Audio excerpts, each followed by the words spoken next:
Alright, so in this lecture we're going to be going over how to add the colors and patterns. So what we're going to do is have a new layer on top of everything else. We're going to set this to multiply, which you can see I've already done here. And you can use whatever brush you want. I'm going to use this charcoal block brush because I like the texture, and I'm going to have the opacity all the way up, and the brush size I'll be adjusting as I go, but I'm going to start what's about right here, and I have this bright pinkish red color picked. And you can start wherever you want. I'm going to start right here on his back, and I'm just going to start adding some markings as I go. Okay, some different patterns that we might find on him, because we don't just want him to be these, flat gradients of colors from green to blue to red.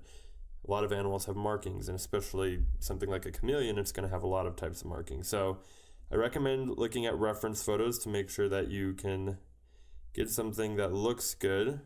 I've studied a lot of animals and drawn a lot of animals throughout my career, and so I kind of have built up a visual library.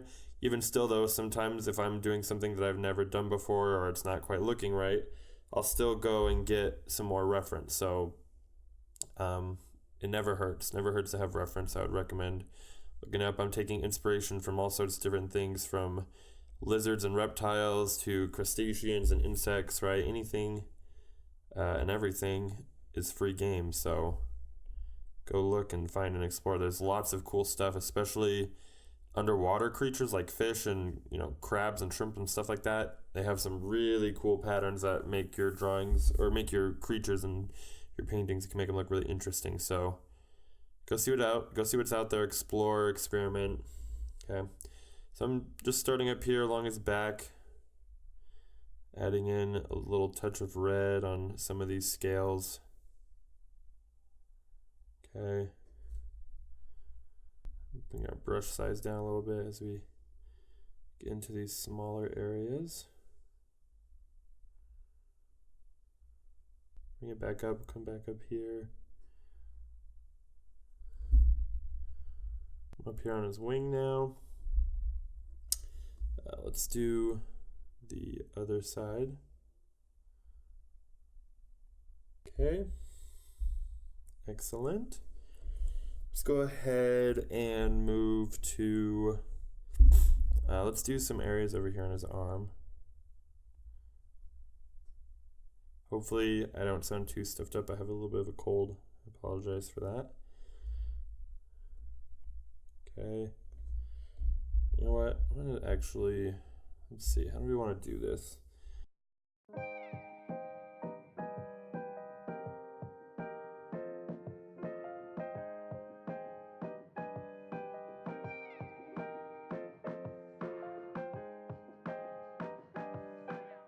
Bring my brush size up a little bit.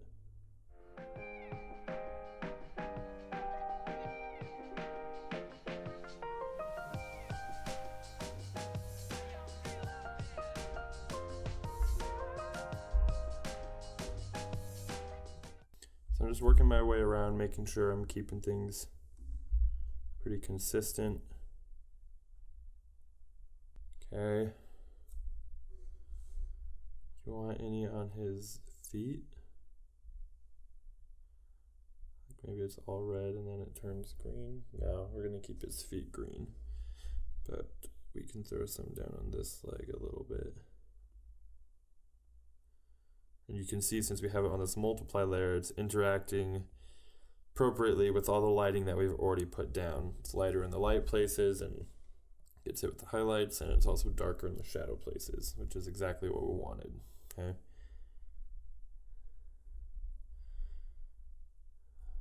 Just experimenting with some areas under his neck. Seeing if we want to maybe brighten any of it up or just leave it. We might come back and do that. We'll save that for the end once we've done the rest of these stripes on him. Okay.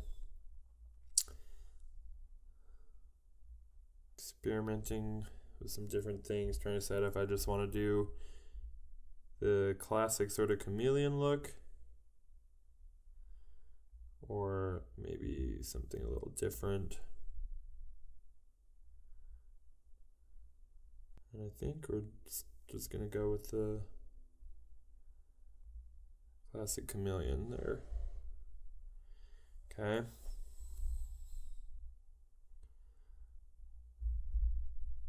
Get my airbrush here and just brush some of this back a little bit. Okay. Alright, then let's come up here. I'm trying to decide if I want to do stripes that kind of run along like this, because I think that looks pretty cool, or if we want to do more like this. Maybe we're going to go with the first one. So have him fade in down there from his nose area.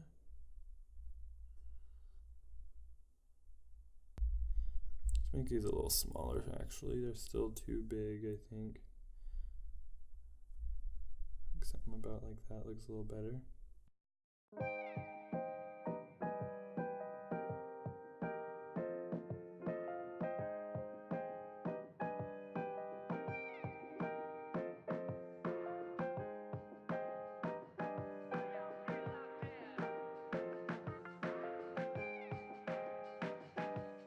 Really quick, I'm going to go down to my color layer and I'm going to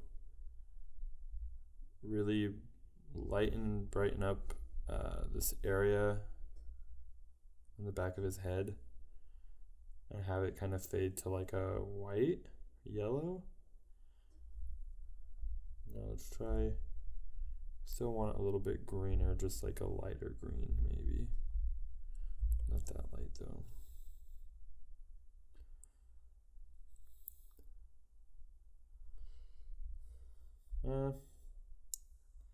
Maybe we should just leave. Well, let's do this. Let's color pick it.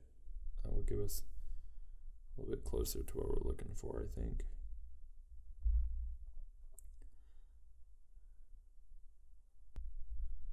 Got a little bit more saturated. Like that a little better, I think. Okay. And I'm just going to break up this a little bit so it's not quite so smooth.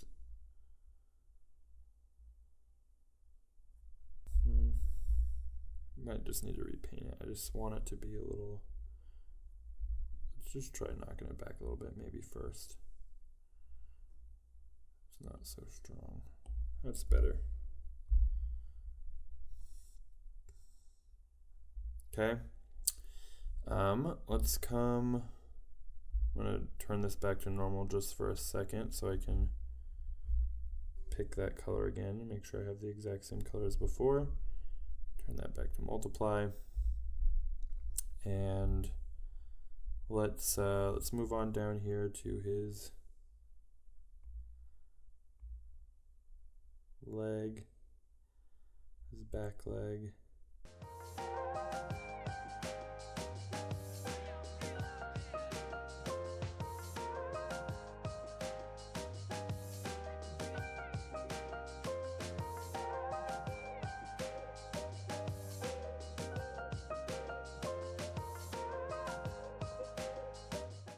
Let's go ahead, I'm going to pick a different color now. I'm going to go with a purple, and I'm going to make it a little lighter. And this is what we're going to use. Let's try it first actually. See if this is what we want to do. And yeah, we're going to use this purple color for the bluer, more blue parts of his body. Okay.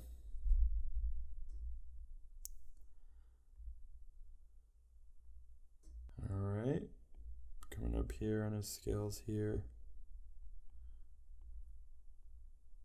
Notice that I'm not making these super, crisp, sharp shapes, right? They have some smudge to them and they're not all perfect, because that's a lot more accurate to how it is in the real world.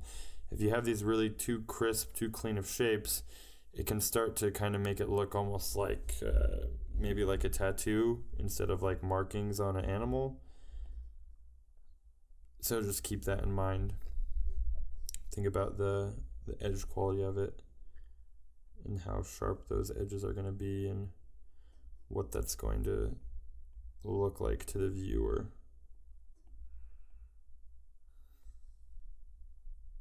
Start working my way down his tail here. Adding some stripes in. Alright, and then perhaps just a little bit on his nose here. Let's see how that looks. Might end up actually liking it a little better without that.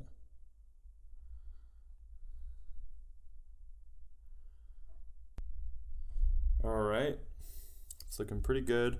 We're going to do a few spots under here in the wings. Okay, and then we'll do, let's do the top of the wings as well. And then I think we'll be about done. We're probably going to adjust some of the settings a little bit here and see if we can get it perfectly balanced exactly where we want it. So let's finish this up really quick so we can get to that.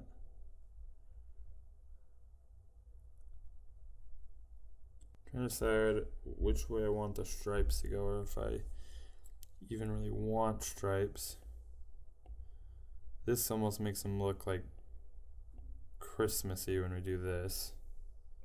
But let's see, let's finish it up really quick and then we can maybe erase it away a little bit. Get back our purple as well and add a little bit of that in there.